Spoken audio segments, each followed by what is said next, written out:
સૂકી તુવેર બનાવવા માટે આપણે સૌપ્રથમ એક કઢાઈમાં તેલ લઈશું. તુવેરને મેં 2 કલાક પલાળી રાખી હતી અને મેં મીઠું અને થોડું સોડા નાખીને એને બોઇલ કરી દીધી છે. થોડો અજમો નાખીશું, હિંગ નાખીશું તેલમાં અને ડુંગળી સાતળવા માટે નાખી દઈશું. લગભગ મેં 3 જેટલી ડુંગળી લીધી છે અને લસણની મરચું અંદર જ એડ કરી દીધું છે. અને તે લસણ આપણે અલગથી નથી નાખ્યું. અંદર લસણ ને મરચું કચરીને ડુંગળીની અંદર જ મેં એડ કરી દીધું છે. તેનો ટેસ્ટ સારો આવે અને કલરમાં પણ ફાઇન લાગે.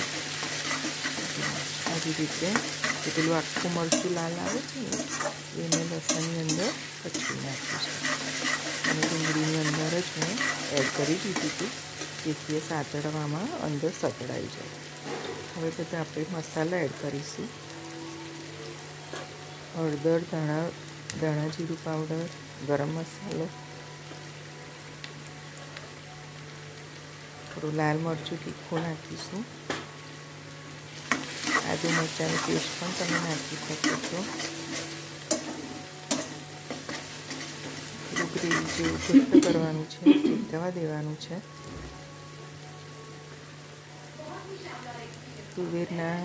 તુવેરના દાણા જે સૂકા હોય છે એને મેં લગભગ 3-4 કલાક જેવું તો પલાળ્યું જ હતું. હવે થોડો ચણાનો લોટ આપણે ગ્રેવી ચાટી કરવા માટે નાખીશું. એ થોડો શેકાઈ જાય થોડો ધીરા તાપે શેકવા દેવાનો. ધીરે ધીરે શેકવાનું. ધીરા તાપે શેકાઈ જાય આપણે એમાં થોડું પાણી ઉમેરીશું. લોટ બળે નહીં.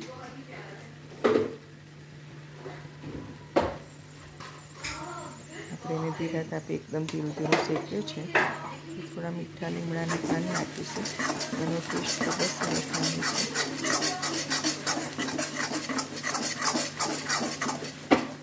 અને જે બાફેલા તુવેરના દાણા છે એ મેં વાટકામાં ઘડી લીધા છે.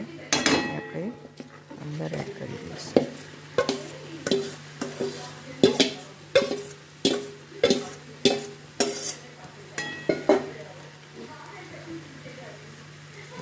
થોડું પાણી ઉમેરી આપીશું.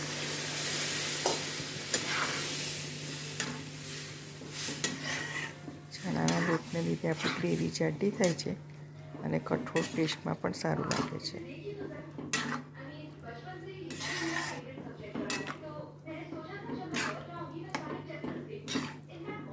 હવે આપણે લગભગ એને 10-15 મિનિટ જેવું ઉકળવા દેવાનું છે.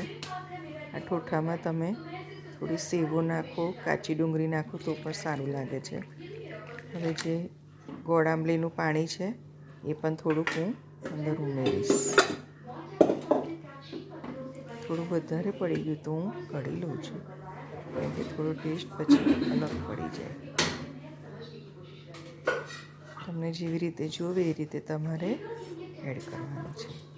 હવે આપણે થોડી ખાંડ નાખીશું અને આપણને લાગે એવું તમને જરૂર પ્રમાણે તમે મીઠું એડ કરી શકો છો. જો તમે ઠોઠા બાફતી વખતે ઓછું નાખ્યું હોય તો તમે પ્રમાણસર નાખી શકો છો અને જો વધારે નાખ્યું હોય તો તમે ટેસ્ટ કરીને નાખી શકો છો. આપણી ગ્રેવી જો કેટલી ઘટ્ટી થઈ ગઈ છે.